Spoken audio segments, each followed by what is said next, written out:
important, isn't it, Miranda, to let out what you're feeling? Absolutely. What else? What are some other ways of action, Marina? Running, absolutely. Yes. Yes, riding your bike. What are other ways? Yes, thank you. What's your name? Stephanie. Stephanie adds being educated is a way to take action. Volunteer, you can volunteer for senior citizens, you can volunteer for those who are in need, right? Giving of yourself, whether it's an afternoon or an hour, or what you're going to be, what's going to be woven in today is a lot of service projects. And by giving, you take action. Unfortunately, by the time I was a teenager, I was struggling with serious eating disorders and depression. So by the time I was in college, I looked out at the world and I didn't see the kind of world that I wanted to be a part of. I looked out and I thought, well, this is it. If this is what it means to be a girl in the world, and I have to worry about my hair, and I have to hate my body, and I have to worry about what this guy likes, and what she's going to tell my secrets, and my friends all turn their backs on me, I just thought, Chandler, I don't want to do this. And instead of giving up, which I wanted to do, to be honest with you, but instead of giving up, I went to go get help, and I sat in a room with other girls my age, and I saw the same potential that I've heard from Miranda and Marina and yourself, and I thought, oh no, it is not time to give up yet. Right? It is time to get out there and tell my story and get other girls and women to tell their stories. And quite honestly, I moved to Los Angeles to work within the media so that I can help tell better stories about girls. And that's my passion, and I'll hopefully get to do it forever and ever and ever. I'm here with Jess. This is Berna for Proud TV. Jess has been one of the main speakers and main events for today's Teen Summit.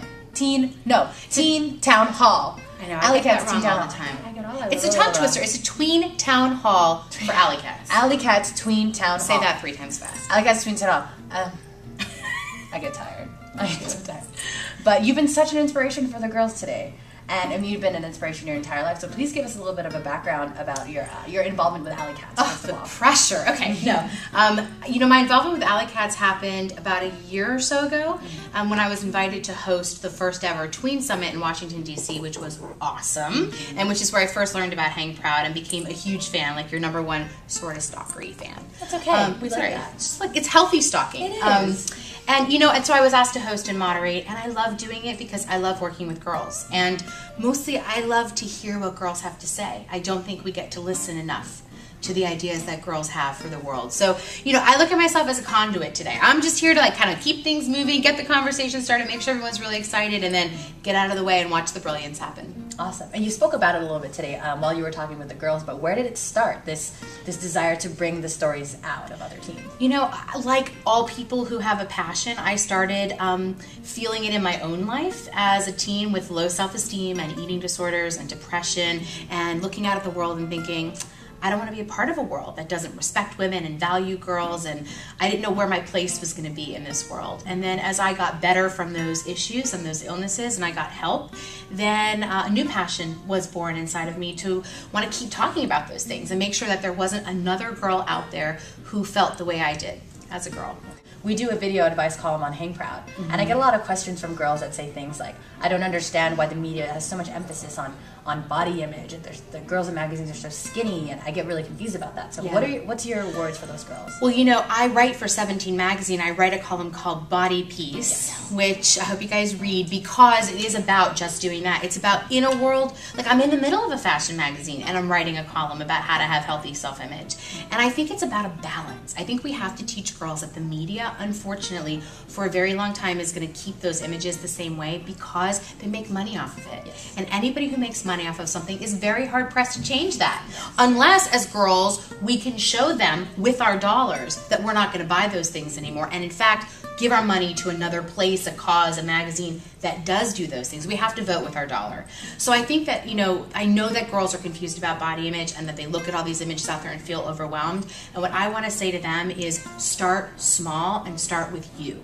You can't change that whole world, and you can't be like every celebrity out there. So be the best version of you and focus on health. Health above beauty, I think, because beauty comes with health. But when you're healthy, mind, body, and spirit, you've got it. I know there are going to be a lot of girls, actually get some questions from girls who are going through eating disorders as well, and they don't know how to deal with it, they don't know how to talk about it. So what's your advice to them? Okay, so my big advice for anybody who's struggling with an eating disorder or knows somebody who is struggling, because a lot of times friends have friends and they feel really helpless.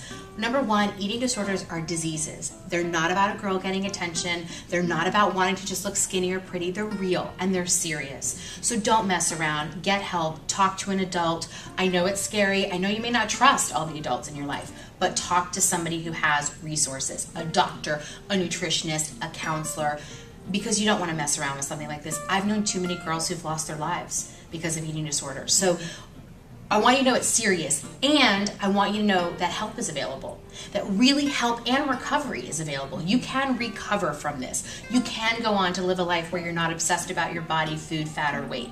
So you have to get help first, but that help is available, and that's the most important thing to know. They're not alone. Absolutely, and that's something that we definitely try to promote with Hang Proud and with the Tween Town Hall. What makes you a proud girl or proud woman today? Oh, can I be a girl today? Oh, proud girl, of course. Okay, we're all good. proud Okay, girls good. today. Okay, so I'm a proud girl because I have lived through some tough stuff, and I'm out here talking about it. I have a young girl in my life, so I am dating someone. My boyfriend has a daughter, and I don't ever differentiate. I mean, you know, she has a wonderful mother, but she's mine in my heart. You know, she's an 8-year-old girl in my life who I love and I adore, and she's special. And actually, I'll tell you a little secret. We call each other Ethel and Myrtle. Wow. So because we kind of like to cuddle on the couch under covers like old ladies.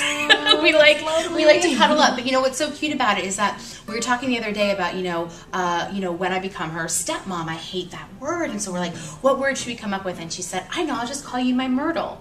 So this is what I love about this, is that I think the labels where we define our families, I try to make those a little blurry sometimes, because I think our friends can be our family, and I think family is really important, but I think it's who you love and how you treat them. So she's near and dear to my heart, and she's 8, and she's going through all the requisite issues that we're talking about at Tween Town Hall, and I just look at her and I look at the girls here today and I get hopeful, because she's a proud girl. She's definitely a proud girl, and she's the future, and so I want to give her everything I can. Awesome. What about her makes you proud? 1,000,010 things, but I am most proud about my Ethel because she's honest, and she's honest and good in her heart, and she wants to do the right thing, and she wants to tell the truth, and I value that about her. Yeah, I mean, that's could be really unique, especially in a city where it's all about image, it's all about Hollywood and being famous, not always about the truth. So that's something you want to perpetuate in your girl. And you know what else? She's silly. I love that. I'm proud of her because she's silly, and at this point anyway, at this age, she's not afraid to be silly. You know, and so we do crazy dances. I mean, yesterday we rolled down the windows in my car and we just sang out loud at the top of our lungs, and people were driving by and looking at us crazy, and I love that, and she loved that. So I'm proud of her for being goofy. Absolutely. And do you think you're a proud woman, do you think you'll always be a proud girl at heart, though? Absolutely. Well, I'm a proud girl at heart, and doing this work keeps me young, so I always feel like I'm a girl. But you know what? I am a proud woman because I am taking care of myself in a way that I didn't know how to as a girl. So, you know, I'm learning and growing, and I'm a proud woman because I have proud girls in my life. Amazing. Thank you so much, Jess. Yeah, you're welcome. Thank you. Thank you for interviewing with us. It's Jess with Proud TV.